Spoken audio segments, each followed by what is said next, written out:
Assalamualaikum warahmatullahi wabarakatuh.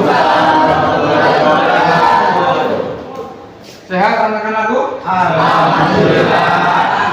Oke, terima kasih. Oke, sebelum mulai pembelajaran, alangkah baiknya kita berdoa menurut agama dan kepercayaan masing-masing. Silakan KM atau siapa yang memimpin doa, ya. Doanya yang baik-baik ya. Oke, silakan dipimpin doa. Siap gerak. Berdoa sebelum belajar menurut keyakinan agama masing-masing. Berdoa mulai.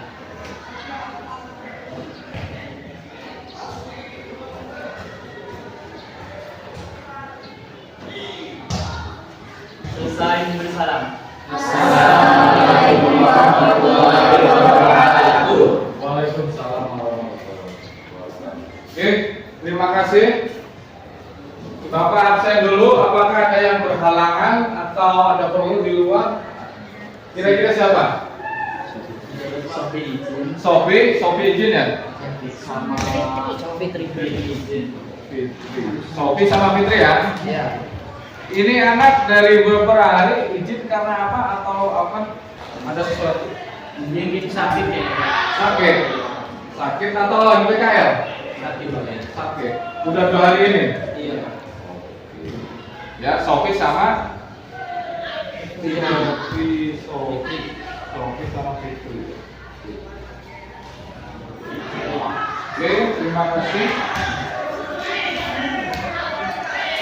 Yuk, silakan berdiri. Kita menyanyikan lagu Indonesia Raya. Sebentar.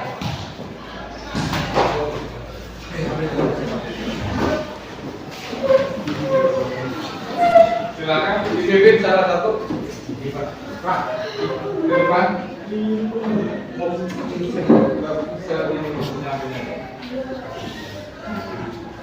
Oke.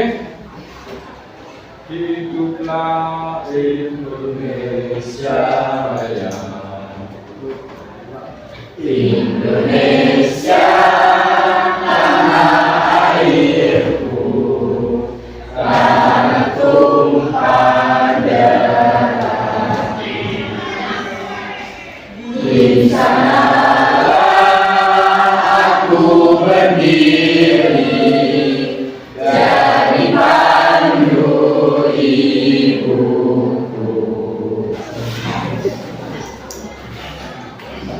Oke ya. Bapak ngasih kerangka materi untuk hari ini adalah materinya tentang pengaruh iptek. Oke. Ada buku paketnya, coba bab 3 dibaca. Ya, dibaca. Kerangka materinya bab 3, halaman 69.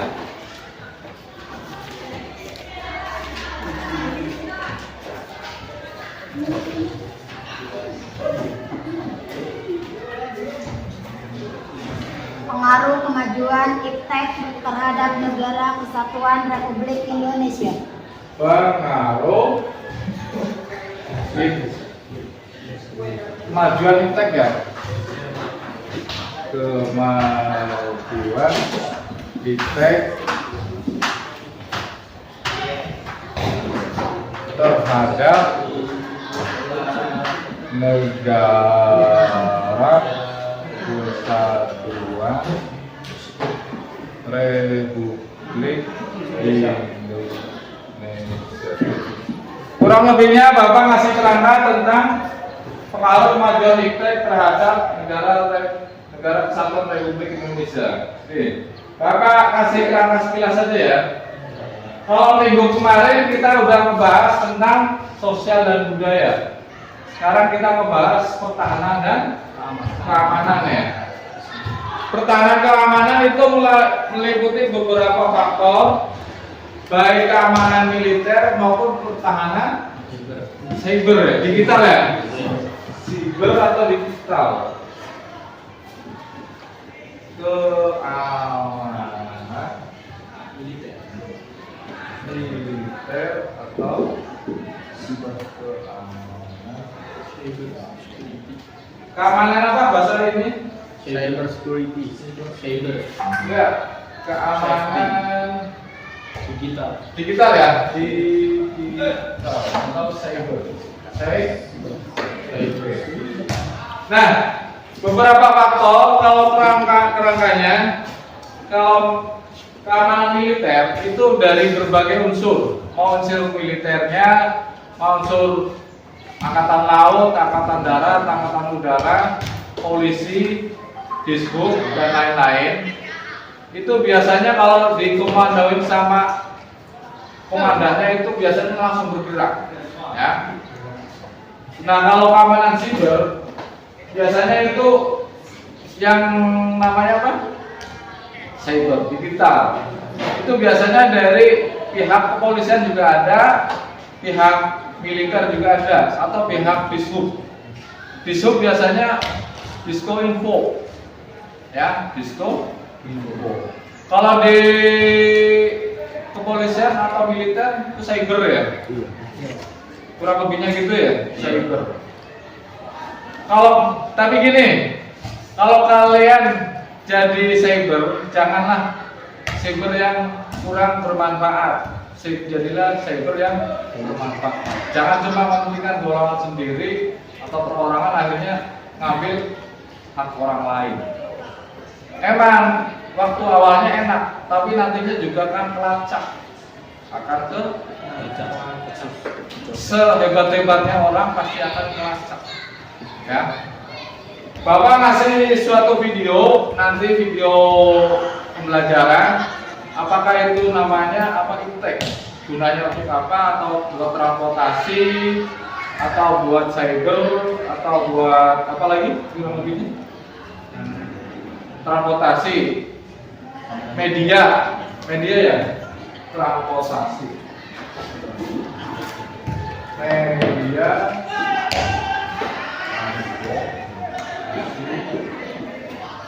dan lain-lain ya.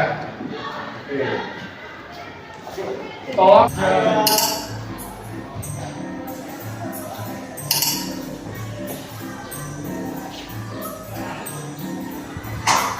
Iptek adalah ilmu yang mempelajari teknologi berdasarkan Dengar pada deh. seiring berjalannya perkembangan modal, ilmu pengetahuan dan teknologi. Dengar ya, sip ya. Ada banyak Oke, siap. mendapatkan iptek dan jenis diberi pengetahuan. Ada lalu berikut mendapatkan iptek ketika kita tidak menggunakan yang semestinya. Positif dan negatif dari kemajuan iptek terdapat dalam berbagai aspek kehidupan. Di sini saya akan menjelaskan pengaruh kemajuan iptek dalam aspek positif. Kemajuan iptek menjadikan nilai plus keterampilan, kebebasan berpikir fisik, kemampuan berpikiran maupun kemampuan fungsi manusia. Dan dampak positifnya yang pertama adalah keterbukaan. Dipantengin apa di dalam? 13 menit. Kualitas dan kualitas partisipasi politik iptek dalam penentuan kebijakan publik yang maksudnya nilai-nilai yang dibawa iptek seperti keterbukaan, kebebasan berinvestasi tidak menutup kemungkinan akan disalahgunakan oleh masyarakat Indonesia. Akibatnya, dampak negatifnya akan menjadikan terbangunnya stabilitas politik nasional seiring Ada yang mutu, ada yang enggak. dampak negatifnya adalah munculnya yang melakukan radikalisme dan terorisme. Halo, assalamualaikum warahmatullahi wabarakatuh. Selamat siang. Di sini saya akan menjelaskan tentang pengaruh iptek pada bidang ekonomi. Nah, dalam bidang ekonomi ini, kemajuan iptek terjadi apabila teknologi yang dihasilkan dapat mendukung kegiatan ekonomi. Contohnya seperti jual beli online, menabung secara online, transaksi online, dan lain-lain yang menggunakan teknologi. Akan tetapi, pengaruh iptek pada bidang ekonomi ini memiliki dua dampak. Yang pertama, dampak positif, dan yang kedua dampak negatif. Nah, pada dampak positif kali ini, yang pertama dapat meningkatkan bisnis teknologi. Yang kedua, mempermudah masyarakat dalam melakukan kegiatan. meningkatkan kesempatan kerja bagi masyarakat dan devisa negara. Yang keempat, makin terbukanya pasar internasional bagi hasil produksi dalam negeri. Sedangkan dampak negatifnya yaitu yang pertama, munculnya kesenjangan sosial. Yang kedua, barang lokal sulit bersaing dan barang modern. Yang ketiga, maraknya penipuan jual beli barang di online.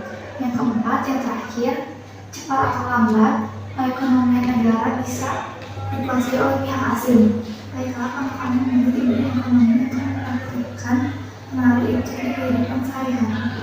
Sekian, terima kasih. Mohon maaf apabila ada kesalahan. 10 pembantu merangkap dan mendapat satu perkara untuk memberikan Sama halnya juga dengan transportasi. Apabila ada guru, kita harus mencari atau menghampiri tukang ojek atau angkot untuk bepergian.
Berbeda dengan dahulu, justru sekarang ojek yang menghampiri kita.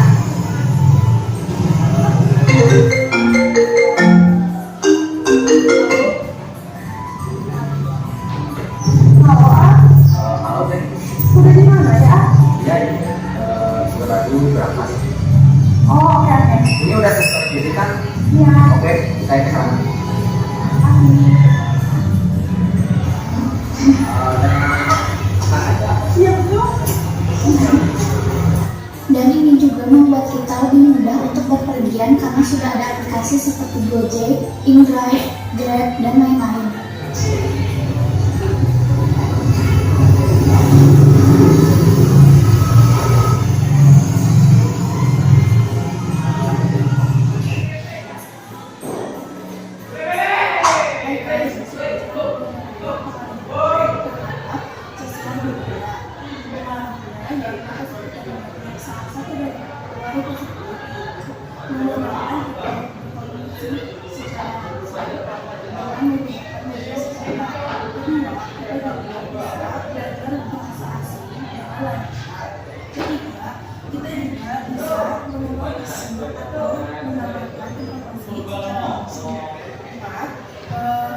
Potensi daerah menjadi lebih meningkat karena adanya media sosial sebagai sarana promosi.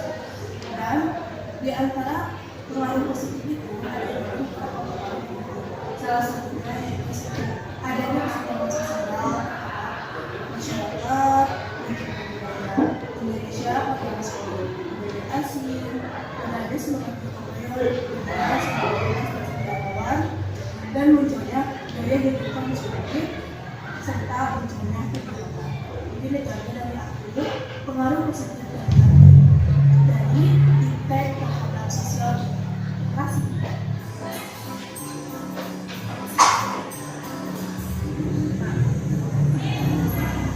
Di sini saya akan menjelaskan dampak positif terhadap hukum.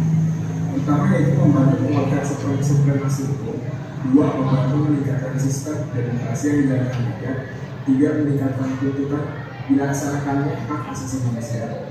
4. Membantu menjalankan kebijakan yang benar dari pemerintah pada rakyat secara luas. 5. Menguatkan regulasi hukum. 6. Memperketat pengaturan berlandaskan hukum. 7. Mempermudah masyarakat memperoleh informasi tentang hukum. 8. Membantu menguatnya kasus yang merugikan, misalnya kasus kejahatan yang menjadi viral dan mendapat dukungan masyarakat. 9. Media bagi rakyat untuk menyampaikan suara dan kinerja lembaga hukum. 10. Membantu merekam dan menyimpan suatu perkara untuk dijadikan alat hukum. Selanjutnya di sini saya akan menjelaskan beberapa positif impact terhadap pertahanan keamanan, yaitu pertama meningkatkan keamanan cyber di Indonesia melalui kemutakhiran teknologi. Dua, teknologi informasi dapat mempercepat penyampaian informasi sehingga dapat mempercepat pengambilan keputusan. Tiga, seleksi informasi calon personal data dengan dokumen berbasis teknologi informasi. Empat, menggunakan teknologi kecerdasan buat untuk mengetahui kekuatan musuh dan menyiapkan solusi militer. Mencegah serangan cyber yang mencegah kesatuan dan persatuan Indonesia. 6. Menciptakan penyaringan berita bohong atau hoax yang berbahaya bagi masyarakat. 7. Memanfaatkan teknologi kecerdasan buatan untuk pusat informasi militer pada masyarakat. 8. Melindungi data pribadi Indonesia yang tersebar di lembaga pemerintahan. 9. Mencegah peretasan aman ya? yang mengancam ketertiban masyarakat. Aman ya? 10. Memperkuat bidang pertahanan skala cyber di Indonesia. Silakan cari materi tentang keamanan Mustafa?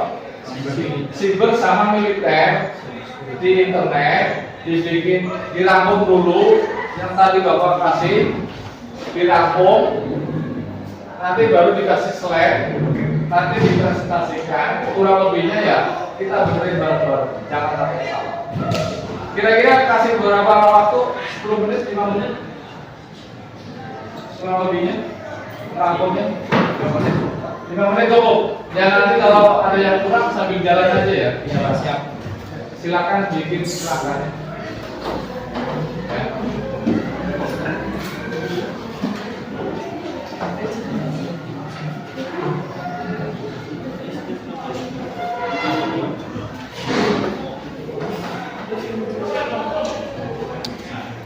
Ditulis saja.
Oke, 10 menit cukup apa 5 menit? 5 menit cukup.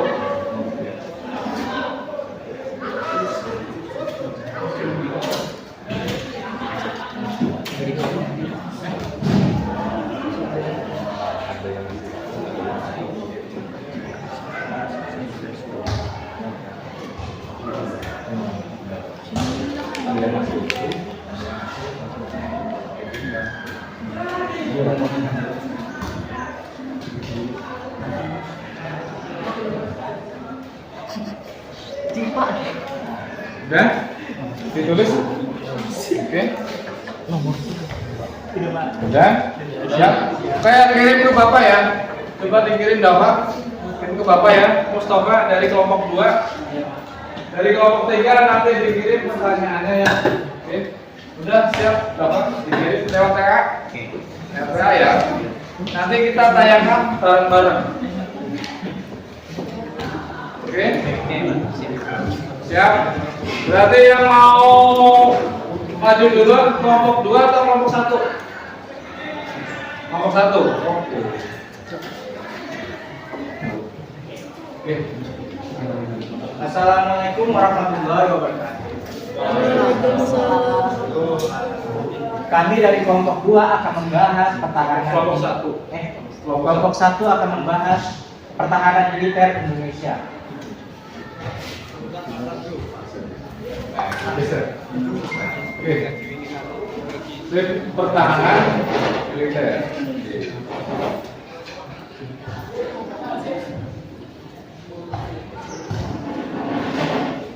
Yang akan kita bahas di sini adalah 50%-nya tentang sistem pertahanan Indonesia, 30%-nya tentang pertahanan militer Indonesia di mata dunia, dan yang 20%-nya adalah alat senjata militer Indonesia.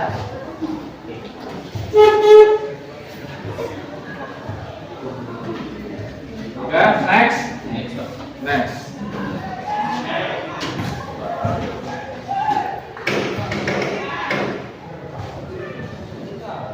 Pertama-tama kita akan mencari tahu apa itu pengertian sistem pertahanan Indonesia. Sistem pertahanan dan keamanan rakyat semesta atau SISHAN Kamarata adalah sistem yang disusun berdasarkan falsafah Undang-Undang Dasar dengan tujuan untuk mewujudkan ketahanan nasional Indonesia. Sistem pertahanan Indonesia dibagi menjadi 4 komponen, yaitu intelijen, pertahanan, keamanan, dan cyber. Lanjut, Pak.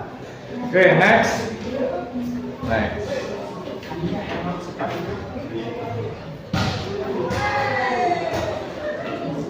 Kita akan masuk ke intelijen. Apa itu intelijen? Intelijen adalah salah satu komponen yang berfungsi mendeteksi ancaman dan tantangan secara dini. Kemudian hasil deteksi digunakan untuk memberi peringatan awal kepada pihak-pihak yang terkait guna melakukan langkah pencegahan, penangkalan, dan penanggulangan. Intelijen yang bertugas akan memberi analisis situasi serta rekomendasi terkait langkah dan kebijakan yang tepat yang akan diambil oleh pemerintah. Next.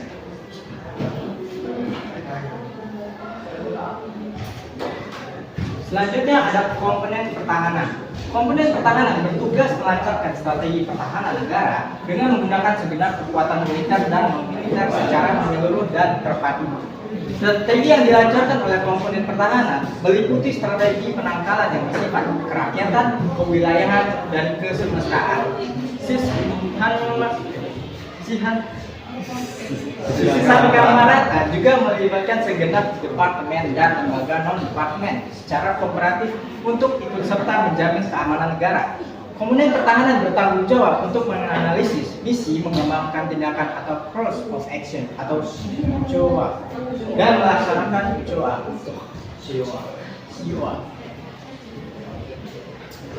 Selanjutnya kita masuk ke komponen keamanan.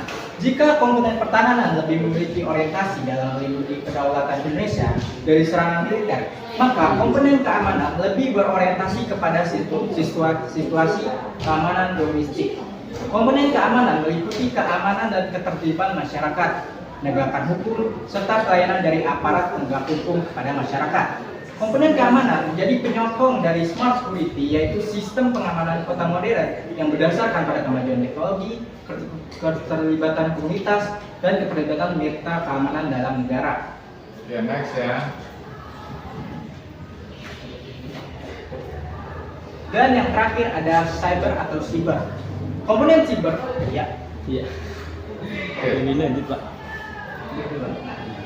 Komponen siber bertugas untuk menjaga kerahasiaan data, menegakkan integritas dalam pengolahan data, sekaligus memastikan ketersediaan data untuk menjalankan smart security dan memaksimalkan kota pintar atau smart city.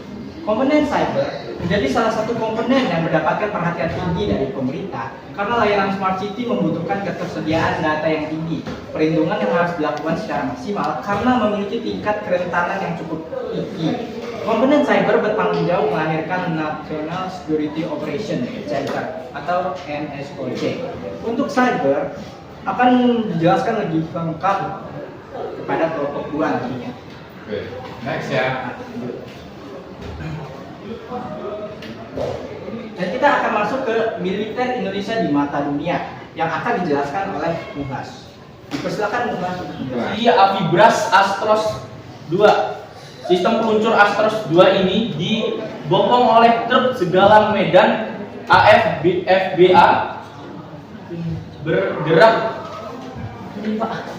Ya, next. Next aja, Pak.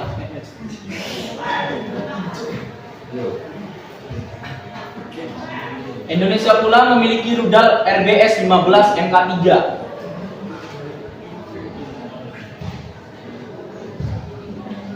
Dan sekian, terima kasih. Terima kasih. Oke.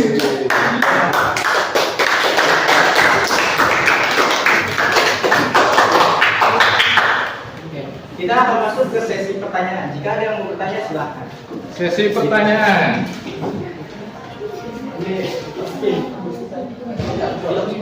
Apa saja? Ya. Siapa Wahyu ya? Wahyu nanti siapa yang nulis dulu pertanyaannya biar nggak terlalu lama, nggak terlalu bingung. Nah.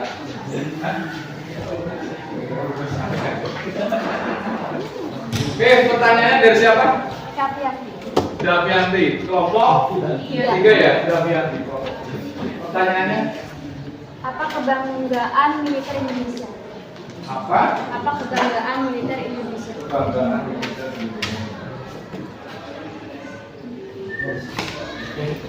Assalamualaikum warahmatullahi wabarakatuh. Waalaikumsalam warahmatullahi wabarakatuh. Saya Fajar Khairul Akbar, izin bertanya. Bagaimana pertahanan di Indonesia? Sisi apa dulu pertahanannya? Militer. Nah, itu. Biar jelas ya. Apa biar bagaimana? Bagaimana pertahanan di Indonesia? Pertahanan militer.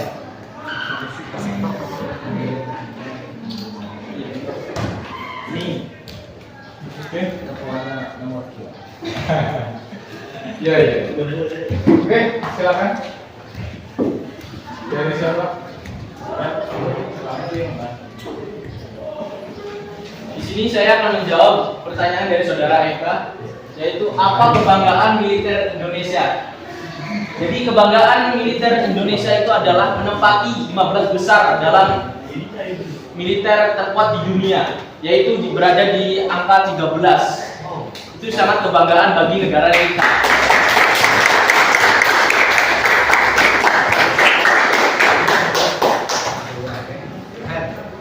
Oke, next pertanyaan kedua dari saudara Fajar. untuk menjawab pertanyaan dari kelompok 2 dari Fajar. Menurut saya, pertahanan militer Indonesia itu sudah sangat luar biasa karena sudah menempati peringkat ke-13 dalam pasukan terkuat di dunia. Juga menjuarai 3 pasukan elit dari dunia yang sangat luar biasa. Terima kasih.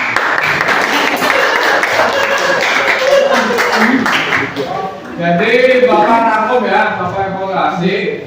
Sebenarnya kalau pertahanan militer kita lumayan bisa diandalkan lah. Mau dari angkatan lautnya, angkatan darat, angkatan udara itu lumayan bagus. Ya, ya. Bapak kasih nilai 9, oke?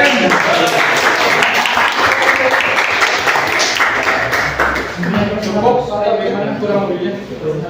Mungkin kurang lebih dari kelompok kami. Mohon maaf bila ada kata yang salah dan terima kasih. Wassalamualaikum warahmatullahi wabarakatuh.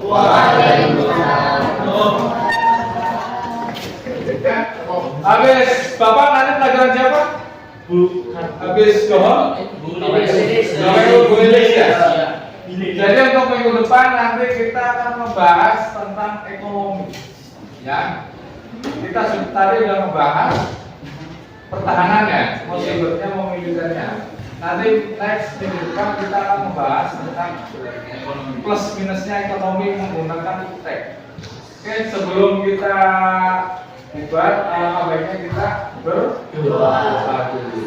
Terima kasih anak-anakku, sehat-sehat semua ya. Amin. Oke, yuk silakan berdoa dulu.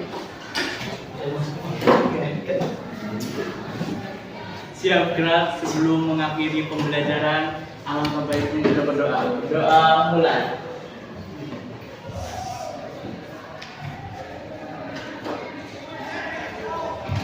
Selesai memberi salam. Terima kasih. Assalamualaikum.